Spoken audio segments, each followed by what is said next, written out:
అప్పటి నుంచి అబ్బాయిలనే చూస్తున్నాం కదా స్పీచ్లు, కొంచెం గ్యాప్ తీసుకుంటాం. సురభి ప్రభావతి గారిని మాట్లాడవలసిందిగా రిక్వెస్ట్ చేస్తున్నాం. అమ్మ క్యారెక్టర్స్ ద్వారా అండ్ వివిధ క్యారెక్టర్స్ ద్వారా మమ్మల్ని అందరినీ అలరిస్తూ ఉన్నారు. అండ్ మీ ఎమోషన్స్ అన్నీ కూడా చాలా న్యాచురల్గా మా ఇంట్లో మా అమ్మని చూసినట్టుగా అనిపిస్తూ ఉంటుంది. ప్లీజ్. అందరికీ నమస్కారం. స్క్రిప్ట్ ఇస్తే చెప్పగలం, కానీ నిలబడితే కొంచెం కష్టమే. కానీ ఫస్ట్గా చెప్పాల్సింది మా డైరెక్టర్ గారికి చాలా చాలా థ్యాంక్స్, మా ప్రొడ్యూసర్ గారికి ఇంకా పెద్ద థ్యాంక్స్.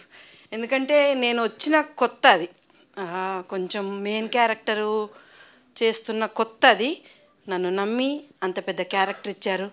నేను మామూలుగా ఫస్ట్ అంటే 2 years అయింది స్టార్ట్ చేసి, ఈ పిల్లలు ఏంటి, నేనే కొత్త వీళ్ళు కొత్త అని భయపడ్డాను. కానీ లాస్ట్లో వాళ్ళని చూసి నేను భయపడాల్సి వచ్చింది, ఒళ్ళు దగ్గర పెట్టుకుని చేయాల్సి వచ్చింది.